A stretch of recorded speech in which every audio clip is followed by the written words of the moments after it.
আসসালামু আলাইকুম ওরহমতুল্লাহি ওবরাকাতুহু। প্রিয় দর্শক বন্ধুরা, সামনে রমজান মাস। এই রমজান মাস সম্পর্কে আল্লাহ পাক রব্বুল আলামিন কুরআনুল কারীমে সূরা বাকারার 183 নম্বর আয়াতে বলছেন, ইয়া আইয়ুহাল্লাযীনা আমানু কুতিবা আলাইকুমুস সিয়াম কামা কুতিবা আলাল্লাযীনা মিন ক্বাবলিকুম লাআল্লাকুম তাত্তাকুন। রোজা আমাদের সকলের উপরে ফরজ।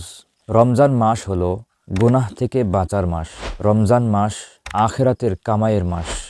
রমজান মাস আল্লাহকে সন্তুষ্ট করার মাস। রাসূল সাল্লাল্লাহু আলাইহি ওয়াসাল্লাম হাদিসের ভিতরে বলছেন, রোজা হলো ঢাল স্বরূপ। মানুষ যুদ্ধ করে, ঢাল ব্যবহার করে। শত্রু দল থেকে যে কোনো তীর বা যে কোনো বর্ষা আঘাত করলে ঢাল দিয়ে সেটাকে প্রতিহত করা যায়। ঠিক অনুরূপভাবে এই রোজা হলো ঢাল স্বরূপ। এই রোজা দ্বারা মানুষ জাহান্নামের আযাবকে ঢালের মতো করে প্রতিহত করতে পারবে। এবং এই রোজা মানুষকে আত্মশুদ্ধি বাড়িয়ে দেয়। যারা রোজা রাখে তারা বোঝে যে একজন গরিব মানুষ কি পরিমাণ কষ্টে থাকে, না খাওয়ার কষ্ট কতটুকু। রোজা আমরা শুরু করি সেহরি খাওয়ার মাধ্যমে, শেষ করি ইফতার করার মাধ্যমে। রোজা শুরু করি খাওয়ার মাধ্যমে, এই খাওয়াটা খাই আমরা জিহ্বা দিয়ে, এবং শেষ করি ইফতারির মাধ্যমে। ইফতার আমরা খাই এই জিহ্বার মাধ্যমে। রোজা শুরু হয় জিহ্বা দিয়ে, রোজা শেষ হয় জিহ্বা দিয়ে। আরেকটি কথা হলো, রোজা ছিদ্র হয় জিহ্বা দিয়ে। রাসূল সাল্লাল্লাহু আলাইহি সাল্লামকে সাহাবারা জিজ্ঞেস করছে, ইয়া রাসূলুল্লাহ, রোজা ছিদ্র হয় কিভাবে? তখন রাসূল সাল্লাল্লাহু আলাইহি সাল্লাম বলছেন, যখন কোনো মানুষ গীবত করে, কোনো মানুষ পর নিন্দা করে এবং মিথ্যা কথা বলে, তখন তার ওই রোজাটা ছিদ্র হয়ে যায়। অর্থাৎ গীবত, মিথ্যা এবং পর নিন্দা এটা জিহ্বা ছাড়া হয় না, এটা জিহ্বা ব্যবহার হয়।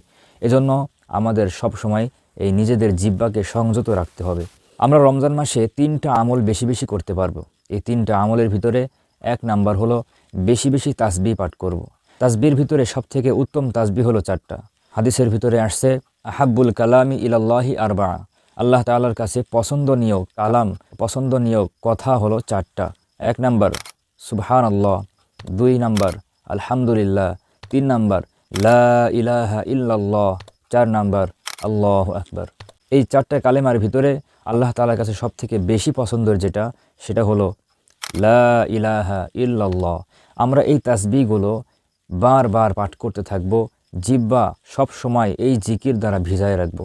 এটা হলো 1 নাম্বার আমল। 2 নাম্বার আমল, বেশি বেশি ইস্তেগফার পাঠ করব। আমরা এই ইস্তেগফারটা বেশি বেশি করে পড়ব। আস্তাগফিরুল্লাহ রাব্বি মিন কুল্লি যামবি ওয়া আতুবু ইলাইহি লা হাওলা ওয়ালা কুওয়াতা ইল্লা বিল্লাহিল আলিয়্যিল আযীম। 3 নাম্বার আমল, সেটা হলো বেশি বেশি করে আমরা দুরূদ শরীফ পাঠ করব। যেই দুরূদ শরীফ আমরা নামাজে পড়ে থাকি, এই দুরূদ পড়তে পারবো। এবং অন্যান্য যে দুরূদগুলো আছে, যেটা আপনার কাছে সহজ মনে হবে বা আমার কাছে সহজ মনে হবে, আমরা সেগুলোই পড়ব। নামাজে যে দুরূদটা পড়ি সেটা হলো এরকম, আল্লাহুম্মা সাল্লি আলা মুহাম্মাদ ওয়া আলা আলি মুহাম্মাদ কামা সাল্লাইতা আলা ইব্রাহিম ওয়া আলা আলি ইব্রাহিম ইন্নাকা হামিদুম মাজিদ। আল্লাহুম্মা বারিক আলা মুহাম্মাদ ওয়া আলা আলি মুহাম্মাদ কামা বারাকতা আলা ইব্রাহিম ওয়া আলা আলি ইব্রাহিম ইন্নাকা হামিদুম মাজিদ। অথবা যদি এটা বড় মনে হয়, তাহলে এতটুকু বললেই হবে, সাল্লাল্লাহু আলাইহি ওয়াসাল্লাম, সাল্লাল্লাহু আলাইহি ওয়াসাল্লাম।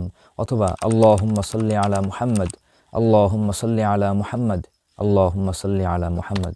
আরেকটি কথা জেনে রাখি, রমজান মাস এমন একটি মাস, যে মাসে কোনো মানুষ যদি একটি নফল ইবাদত করে, আল্লাহ পাক রব্বুল আলামিন তার আমল নামায় একটি ফরজ আমল নামার সওয়াব দান করেন। এবং যদি কোনো মানুষ একটি ফরজ আমল করে, আল্লাহ তাআলা 70টি ফরজ আমলের সওয়াব তার আমল নামায় দান করেন। অত্যন্ত গুরুত্বপূর্ণ একটি মাস। এই মাস আমাদের সামনে উপস্থিত হয়ে গেছে। এখন আর পিছু ফিরে তাকানোর কিছু নাই। শুধু লক্ষ্য রাখতে হবে একটা, যে আমরা রমজান পেয়েছি, আগামী বছর রমজান পাবো কিনা জানি না। আমাদের অনেক বন্ধু বান্ধব ছিল যারা রমজান পায় নাই, তারা এই রমজান পাওয়ার আগেই ইন্তেকাল করেছে। আমরা যেহেতু রমজান মাস পেয়ে গেছি, এখন আমাদের আর কোনো গাফিলতির সময় নাই। এখন থেকে আমরা ইবাদত বাড়িয়ে দেব, আল্লাহকে সন্তুষ্ট করার চেষ্টা করব। আল্লাহ পাক রব্বুল আলামিন আমাদের সবাইকে তৌফিক দান করুন। আসসালামু আলাইকুম ওয়া রাহমাতুল্লাহ।